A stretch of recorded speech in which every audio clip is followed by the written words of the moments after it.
A'udhu billahi minash shaitanir rajim. Bismillahir rahmanir rahim. Dear students of 11th class subject Botany, Assalamu alaikum wa rahmatullahi barakatuh. Dear students, we are studying the lichens and we have seen these general characters, and we have discussed few general characters of these lichens, and we have also defined these lichens. And so far, the occurrence and the external morphology or external form of these lichens have been discussed by us. Now, today our topic is internal structure of lichens. Here we will see how the lichens are internally formed. So, we will take the vertical section of a well-developed foliose lichen. You have even seen that there are three types of lichens: crustose, foliose, and fructicose. So we can, to understand the internal structure of lichens, we will take the vertical section of a well-developed foliose lichen, and we will see this foliose lichen shows the following structures. Number one is called the upper cortex. So what is this upper cortex? It is outermost tough protective covering made of compactly interwoven hyphae.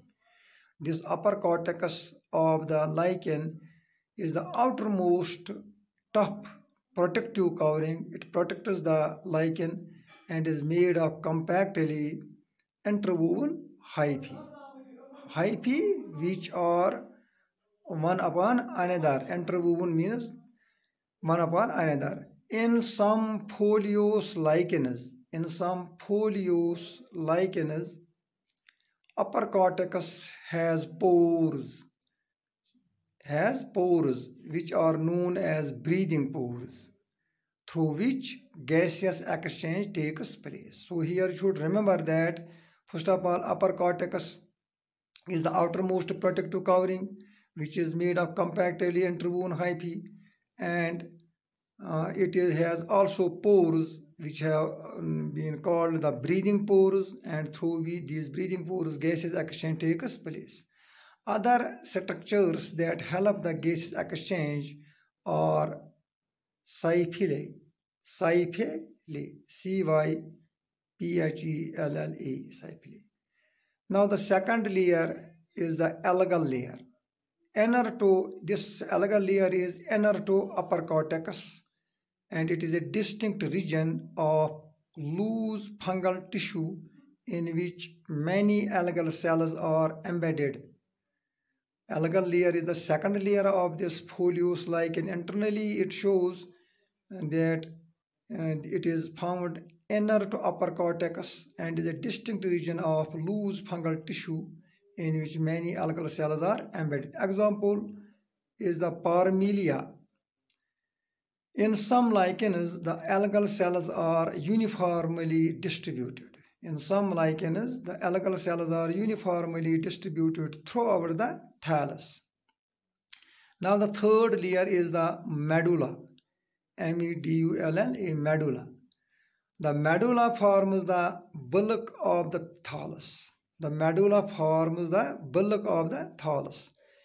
is made up of loose mass of irregularly interwoven hyphal threads. In crustose lichens, the lower cortex is absent. And fungal hyphae of medulla region penetrate the substrate to fix the thallus. So here you should also remember that in crustose lichens, the lower cortex is absent and fungal hyphae of medulla region penetrate the substrate to fix the thallus. Now the fourth layer of this foliose lichen, is the lower cortex. Like upper cortex, it is also made up of compactly arranged hyphae. So like upper cortex, it is also made up of compactly arranged hyphae. Some of the hyphae of lower cortex extend beyond the surface of the thallus. Some of the hyphae of lower cortex extend beyond the surface of the thallus and form rhizinus. These rhizinus serve as organs of attachment. These rhizinus serve as organs of attachment. So dear students, this was the internal structure of lichens, which also follows in the general characters of lichens. So we have completed so far the occurrence, external morphology and the internal structure of lichens and the topic general characters of lichens. Now, dear students, in our next lecture, we will study the reproduction in lichens, how the lichens reproduce and what are the different types of methods by which these lichens reproduce, and that we will study in our next lecture tomorrow, inshallah. Till tomorrow, stay home, stay safe. Thank you very much.